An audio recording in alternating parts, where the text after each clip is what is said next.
ಸಂಘಟಿತ ಹಿಂದೂ ಸಮಾಜದ ಸಂಕಲ್ಪಕ್ಕೆ ಇಳಕಲ್ನಲ್ಲಿ ಭವ್ಯ ಹಿಂದೂ ಸಮ್ಮೇಳನ ಮತ್ತು ಶೋಭಾಯಾತ್ರೆ. ರಾಷ್ಟ್ರಭಕ್ತಿ, ಸಂಸ್ಕೃತಿ ಹಾಗೂ ಏಕತೆಯ ಸಂದೇಶ ಸಾರಿದ ಐತಿಹಾಸಿಕ ಸಮಾವೇಶ. ಜನವರಿ 18, 2026.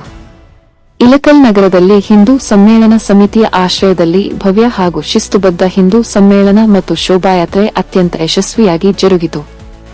ರಾಷ್ಟ್ರಾಭಿಮಾನ, ಧಾರ್ಮಿಕ ಚೇತನ, ಸಾಂಸ್ಕೃತಿಕ ಮೌಲ್ಯಗಳು ಹಾಗೂ ಸಂಘಟಿತ ಹಿಂದೂ ಸಮಾಜದ ಸಂಕಲ್ಪವನ್ನು ಜನಮನಕ್ಕೆ ತಲುಪಿಸುವ ಉದ್ದೇಶದಿಂದ ಈ ಕಾರ್ಯಕ್ರಮವನ್ನು ಆಯೋಜಿಸಲಾಗಿತ್ತು. ಮಧ್ಯಾಹ್ನ ಸುಮಾರು 3 ಗಂಟೆಗೆ ಇಳಕಲ್ ನಗರದ ಶ್ರೀ ಆಂಜನೇಯ ದೇವಸ್ಥಾನ ಮೇದಾರ ಓಣಿ ಇಂದ ಶೋಭಾಯಾತ್ರೆಗೆ ಚಾಲನೆ ನೀಡಲಾಯಿತು.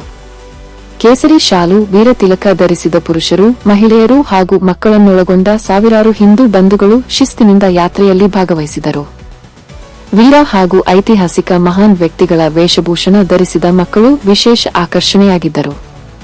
ತಾಯಿ ಭಾರತಾಂಬೆಯ ಭಾವಚಿತ್ರವನ್ನು ಭವ್ಯವಾಗಿ ಅಲಂಕರಿಸಿದ ವಾಹನ, ಸಾಂಪ್ರದಾಯಿಕ ಡೊಳ್ಳು ಕುಣಿತದ ತಾಳಕ್ಕೆ ಕೂಗಿದ ದೇಶಭಕ್ತಿಯ ಘೋಷಣೆಗಳು ಗಂಭೀರ ಹಾಗೂ ಉತ್ಸಾಹಭರಿತ ವಾತಾವರಣವನ್ನು ನಿರ್ಮಿಸಿತು.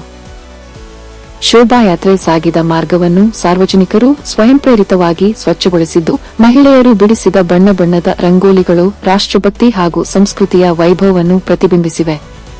ಶ್ರೀ ವೀರಾಂಜನೇಯ ದೇವಸ್ಥಾನದಿಂದ ಆರಂಭವಾದ ಈ ಭವ್ಯ ಶೋಭಾಯಾತ್ರೆ ನಗರದ ಪ್ರಮುಖ ಬೀದಿಗಳಲ್ಲಿ ಸಾಗುತ್ತಾ ಗೌಳೇರಗುಡಿಯ ವೀರ ಸಾವರ್ಕರ್ ವೃತ್ತವನ್ನು ತಲುಪಿತು. ಅಲ್ಲಿ ವೀರ ಸಾವರ್ಕರ್ ಅವರ ಪುತ್ಥಳಿಗೆ ಮಾಲಾರ್ಪಣೆ ಮಾಡುವ ಮೂಲಕ ಸಮಾವೇಶದ ಅಧಿಕೃತ ಕಾರ್ಯಕ್ರಮಕ್ಕೆ ಚಾಲನೆ ನೀಡಲಾಯಿತು. ಕಾರ್ಯಕ್ರಮದ ದಿವ್ಯ ಸಾನ್ನಿಧ್ಯವನ್ನು ಪೂಜ್ಯ ಶ್ರೀ ಮನಿ ಪ್ರ ಹೊಳೆಹುಚ್ಚೇಶ್ವರ ಮಹಾಸ್ವಾಮಿಗಳು, ಶ್ರೀ ಹೊಳೆಹುಚ್ಚೇಶ್ವರ ಸಂಸ್ಥಾನ ಮಠ, ಕಮತಗಿ, ಕೋಟೆಕಲ್ ಅವರು ವಹಿಸಿದ್ದರು. ಅಧ್ಯಕ್ಷತೆಯನ್ನು ಗಣ್ಯ ವರ್ತಕರಾದ ಶ್ರೀಯುತ ಶ್ರೀಕಾಂತ್ ಕಾಟವ ವಹಿಸಿದ್ದರು. ಪ್ರಮುಖ ವಕ್ತರಾಗಿ ರಾಷ್ಟ್ರೀಯ ಸ್ವಯಂ ಸೇವಕ ಸಂಘ ವಿಜಯಪುರ ವಿಭಾಗದ ಕಾರ್ಯವಾಹರಾದ ಶ್ರೀಯುತ ವಿಠ್ಠಲ್ ಕುಲಕರ್ಣಿ ಅವರು ಆಗಮಿಸಿದ್ದರು. ಮಹಿಳಾ ಪ್ರತಿನಿಧಿಯಾಗಿ ಶ್ರೀಮತಿ ಭಾಗ್ಯವತಿ ಸಂಜಿತ್ ಸಪ್ಪರದ್ ಅವರು ಭಾಗವಹಿಸಿದರು. ಕಾರ್ಯಕ್ರಮದಲ್ಲಿ ಉಪಸ್ಥಿತರಿದ್ದ ಪೂಜ್ಯರು ಹಾಗೂ ಗಣ್ಯರು ಸಂಯುಕ್ತವಾಗಿ ಜ್ಯೋತಿ ಬೆಳಗಿಸಿ ಸಭೆಯನ್ನು ಉದ್ಘಾಟಿಸಿದರು. ನಂತರ ಮಾತನಾಡಿದ ಮುಖ್ಯ ವಕ್ತರಾದ ಶ್ರೀಯುತ ವಿಠ್ಠಲ್ ಕುಲಕರ್ಣಿ ಅವರು, ಪ್ರಾಚೀನ ಭಾರತದಿಂದ ಆಧುನಿಕ ಭಾರತವರೆಗೆ ಹಿಂದೂ ಸಮಾಜದ ತ್ಯಾಗ, ಶೌರ್ಯ ಮತ್ತು ಸೇವಾ ಪರಂಪರೆಯನ್ನು ಸ್ಮರಿಸಿದರು. ಇಂದಿನ ಕಾಲಘಟ್ಟದಲ್ಲಿ ಜಾತಿ, ಧರ್ಮಗಳ ಹೆಸರಿನಲ್ಲಿ ಸಮಾಜ ವಿಭಜನೆಯಾಗುತ್ತಿರುವ ಸಂದರ್ಭದಲ್ಲಿ ಸಂಘಟನೆಯೇ ಏಕೈಕ ಪರಿಹಾರ ಎಂಬ ಸಂದೇಶವನ್ನು ಅವರು ನೀಡಿದರು. ಕಾರ್ಯಕ್ರಮದಲ್ಲಿ ಶ್ರೀರಾಮ, ಶ್ರೀಕೃಷ್ಣ, ಬಸವಣ್ಣ, ಛತ್ರಪತಿ ಶಿವಾಜಿ, ಕಿತ್ತೂರು ಚೆನ್ನಮ್ಮ, ಸಂಗೊಳ್ಳಿ ರಾಯಣ್ಣ, ವೀರ ಸಾವರ್ಕರ್, ಡಾ ಬಿ.ಆರ್. ಅಂಬೇಡ್ಕರ್, ಮಹಾತ್ಮ ಗಾಂಧೀಜಿ, ಡಾ ಎಪಿಜೆ ಅಬ್ದುಲ್ ಕಲಾಂ ಸೇರಿದಂತೆ ಅನೇಕ ಮಹಾನ್ ವ್ಯಕ್ತಿಗಳ ತ್ಯಾಗ ಮತ್ತು ಸೇವೆಯನ್ನು ಸ್ಮರಿಸಲಾಯಿತು. ಇಳಕಲ್ನಲ್ಲಿ ನಡೆದ ಈ ಭವ್ಯ ಹಿಂದೂ ಸಮ್ಮೇಳನ ಮತ್ತು ಶೋಭಾಯಾತ್ರೆ ಕೇವಲ ಒಂದು ಕಾರ್ಯಕ್ರಮವಲ್ಲ, ಅದು ರಾಷ್ಟ್ರಭಕ್ತಿ, ರಾಷ್ಟ್ರೀಯ ಏಕತೆ ಮತ್ತು ಸಾಂಸ್ಕೃತಿಕ ಗೌರವವನ್ನು ಜನಮನದಲ್ಲಿ ಬಲಪಡಿಸಿದ ಐತಿಹಾಸಿಕ ಚಳವಳಿಯಾಗಿದೆ.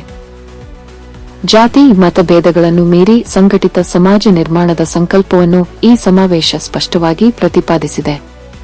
ದೇಶದ ಗೌರವ, ಸಮಸ್ತ ಜನರ ಅಭಿವೃದ್ಧಿ ಹಾಗೂ ಬಲಿಷ್ಠ ಭಾರತದ ನಿರ್ಮಾಣಕ್ಕಾಗಿ ಇಂತಹ ಸಾಂಸ್ಕೃತಿಕ ರಾಷ್ಟ್ರೀಯ ಚಳವಳಿಗಳು ನಿರಂತರವಾಗಿ ನಡೆಯಬೇಕೆಂಬುದು ನಮ್ಮ ವಿಎನ್ ನ್ಯೂಸ್ ವಾಹಿನಿಯ ಆಶಯವಾಗಿದೆ. ಮತಾಂತರ, ಭಯೋತ್ಪಾದನೆ ಹಾಗೂ ಆಂತರಿಕ ಕಲಹಗಳಿಂದ ಮುಕ್ತವಾದ ಬಲಿಷ್ಠ ಮತ್ತು ಸಮರ್ಥ ಭಾರತವನ್ನು ಮುಂದಿನ ಪೀಳಿಗೆಗೆ ನೀಡುವ ಸಂಕಲ್ಪದೊಂದಿಗೆ ಸಂಘಟಿತ ಹಿಂದೂ ಸಮಾಜದಿಂದ ಮಾತ್ರ ರಾಷ್ಟ್ರೋನ್ನತಿ ಸಾಧ್ಯ ಎಂಬ ಘೋಷಣೆಯೊಂದಿಗೆ ಕಾರ್ಯಕ್ರಮ ಸಮಾರೋಪವಾಯಿತು. ಸೇವೆಯೆಂಬ ಯಜ್ಞದಲ್ಲಿ ಸಮಿಧೆಯಂತೆ ಉರಿಯುವ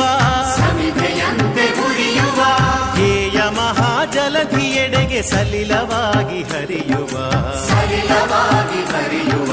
ಸೇವೆಯೆಂಬ ಯಜ್ಞದಲ್ಲಿ ಸಮಿಧೆಯಂತೆ ಉರಿಯುವ ಲೋಕಹಿತದ ಕಾಯಕ, ನಾಡಿಗ ಭಯದಾಯಕ, ವ್ಯಕ್ತಿಯಾಗಲಿಂದು ನೈಜ ರಾಷ್ಟ್ರ ಸೇವಕ. ಸೇವೆಯೆಂಬ ಯಜ್ಞದಲ್ಲಿ ಸಮಿಧೆಯಂತೆ ಉರಿಯುವ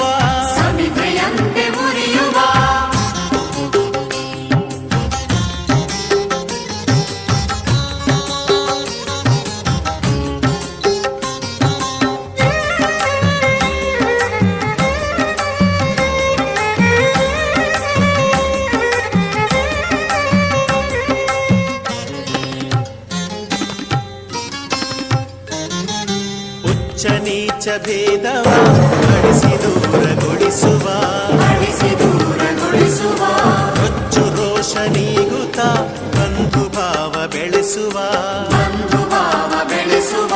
ಹಚ್ಚಿ ಜ್ಞಾನ ದೀವಿಗೆ ಸುತ್ತ ಬೆಳಕ ಬೀರುವ ಹೆಚ್ಚಿನಿಂದ ಮುಂದೆ ಸಾಗಿ ಪರದಿ ಗುರಿಯ ಸೇರುವ ಸೇವೆಯೆಂಬ ಯಜ್ಞದಲ್ಲಿ ಸಮಿಧೆಯಂತೆ ಉರಿಯುವ ಧ್ಯೇಯ ಮಹಾಜಲಧಿಯೆಡೆಗೆ ಸಲಿಲವಾಗಿ ಹರಿಯುವ ಸೇವೆಯೆಂಬ ಯಜ್ಞದಲ್ಲಿ ಸಮಿಧೆಯಂತೆ ಉರಿಯುವ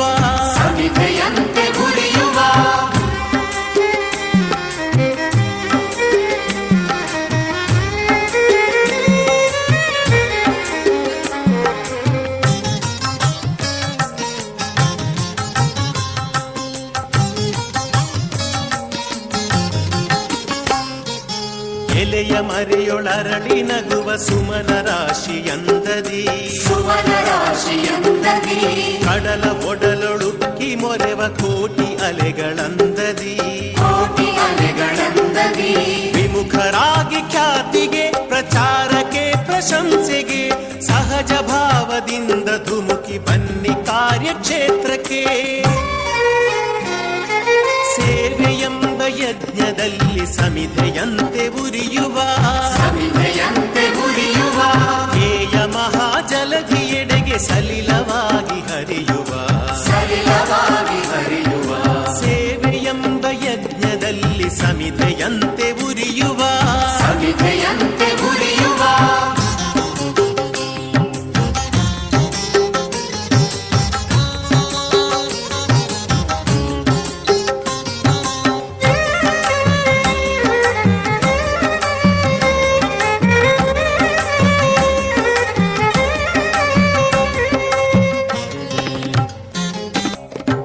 ಸೇವೆಯೆಂಬ ಯಜ್ಞದಲ್ಲಿ ಸಮಿಧೆಯಂತೆ ಉರಿಯುವ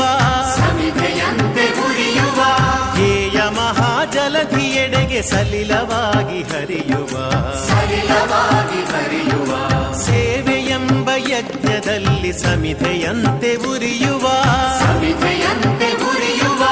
ಲೋಕಹಿತದ ಕಾಯಕ ನಾಡಿಗ ಭಯದಾಯಕ ವ್ಯಕ್ತಿಯಾಗಲಿಂದು ನೈಜ ರಾಷ್ಟ್ರ ಸೇವಕ